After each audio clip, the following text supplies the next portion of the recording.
सपा के राज्यसभा सांसद रामजीलाल सुमन का सरकार पर हमला। कहा कि सदन में सत्ता पक्ष ने पेश किया 130वां संविधान संशोधन विधेयक प्रतिपक्ष के नेताओं के खिलाफ है। ईडी और सीबीआई का दुरुपयोग कर विपक्ष के नेताओं को परेशान करने के लिए है विधेयक लाया गया। सरकार का इस विधेयक के माध्यम से प्रतिपक्ष के नेताओं मुख्यमंत्रियों को हटाना मकसद है। ये कानून केवल प्रतिपक्ष के नेताओं के खिलाफ है, क्योंकि पहले ईडी और सीबीआई के जरिए झूठे मुकदमे दर्ज कराए, अब विधेयक पेश कर प्रतिपक्ष के नेताओं को परेशान किया जाता है। इंदिरा गांधी के समय घोषित आपातकाल था, इस समय देश में अघोषित आपातकाल की स्थिति है। दिल्ली के मंत्री सत्येंद्र जैन को जेल भेज दिया गया, जबकि कोर्ट ने उन्हें दोष मुक्त कर दिया। ये तानाशाही है।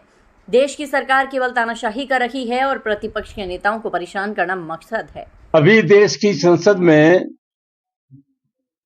130वां संविधान संशोधन विधेयक प्रस्तुत किया गया है और इस विधेयक का मतलब प्रतिपक्ष के नेताओं का उत्पीड़न करना, उन्हें परेशान करना ही सरकार का एक सूत्री कार्यक्रम है। ये जो संशोधन विधेयक है, उस संशोधन विधेयक के मुताबिक अगर किसी मुख्यमंत्री या मंत्री के खिलाफ कोई अपराध पंजीकृत हुआ है और उसमें 5 साल से ज्यादा सजा का प्राविधान है और वो मंत्री या मुख्यमंत्री अगर 30 दिन जेल में रहा है तो उसको अपना पद त्यागना पड़ेगा।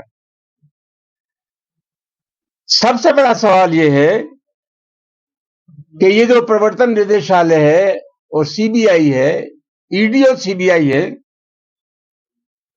इनमें 95% केस जो रजिस्टर्ड हुए हैं, पंजीकृत हुए हैं, वो प्रतिपक्ष के नेताओं के खिलाफ और इन दोनों एजेंसियों का दुरुपयोग हुआ है।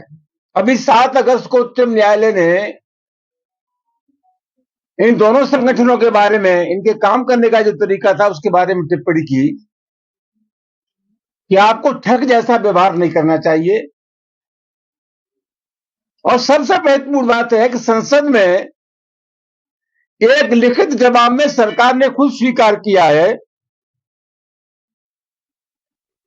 कि जो मुकदमे रजिस्टर्ड होते हैं, पिछले 10 वर्षों में 193 मुकदमे पंजीकृत हुए। ये सरकार का जवाब है राज्यसभा में।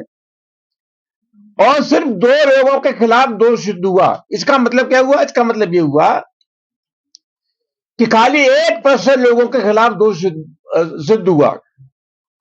कुल मिलाकर के प्रतिपक्ष के लोगों को परेशान करना, उनके मुख्यमंत्री और मंत्रियों को हटाना ही सरकार का एक सूत्री कार्यक्रम है।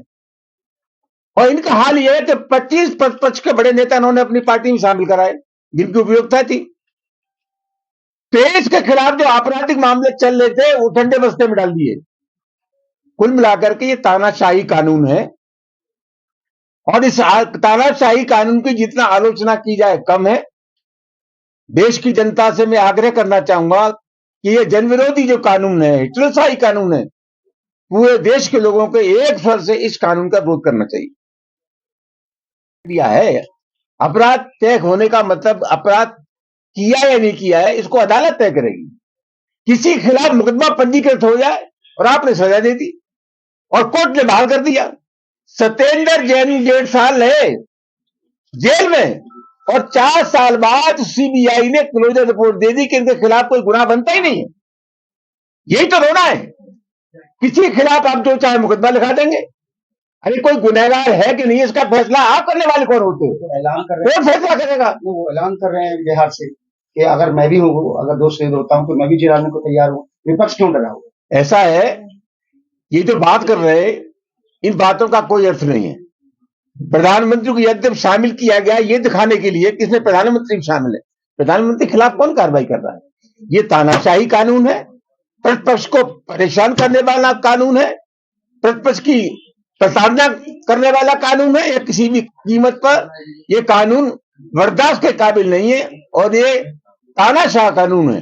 अरविंद केजरीवाल जैसे पुनरावृत्ति नहीं हो कहीं उसी को लेकर तो नहीं है। क्या है क्या नहीं, लेकिन मैं कहना चाहता हूं आप दंड देने वाले कौन है?